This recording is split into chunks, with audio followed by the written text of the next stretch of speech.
بسم اللہ الرحمن الرحیم۔ السلام علیکم۔ حضرت آدم علیہ السلام جنت میں کتنا عرصہ رہے؟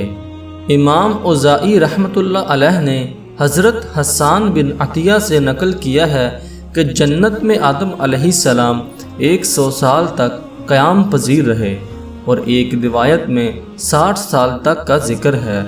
جنت سے نکالے جانے پر 70 سال روئے، اور اپنی غلطی پر 70 سال، اور اپنے بیٹے حابیل کے قتل پر 40 سال روئے۔ حضرت آدم علیہ السلام کو کہاں اتارا گیا؟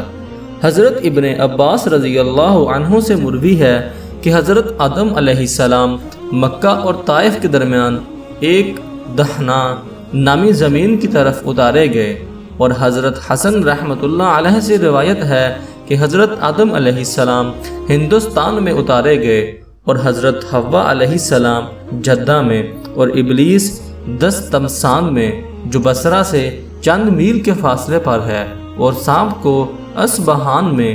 اور ابن ابی حاتم نے بھی اس روایت کو نقل کیا ہے۔ صدیق کہتے ہیں کہ حضرت آدم علیہ السلام ہند میں اترے، اور حجر اسود بھی ان کے ساتھ تھا، اور کچھ پتے بھی جنت سے لائے اور ان کو ہند کی زمین میں پھیلا دیا، اسی وجہ سے خوشبودار درخت پیدا ہوئے۔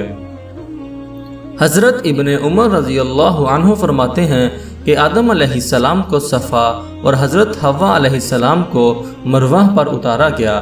حضرت ابو موسیٰ اشعری رضی اللہ عنہ سے مروی ہے کہ جب آدم علیہ السلام جنت سے زمین کی طرف اتارے گئے تو اللہ تعالیٰ نے ان کو ہر قسم کا فن سکھلا دیا، اور کچھ پھل جنت کے ساتھ دے دیے، بس یہ تمہارے پھل جنت کے پھلوں میں سے ہیں، فرق صرف یہ ہے کہ یہ گل سڑ جاتے ہیں اور جنت کے پھل خراب نہیں ہوتے۔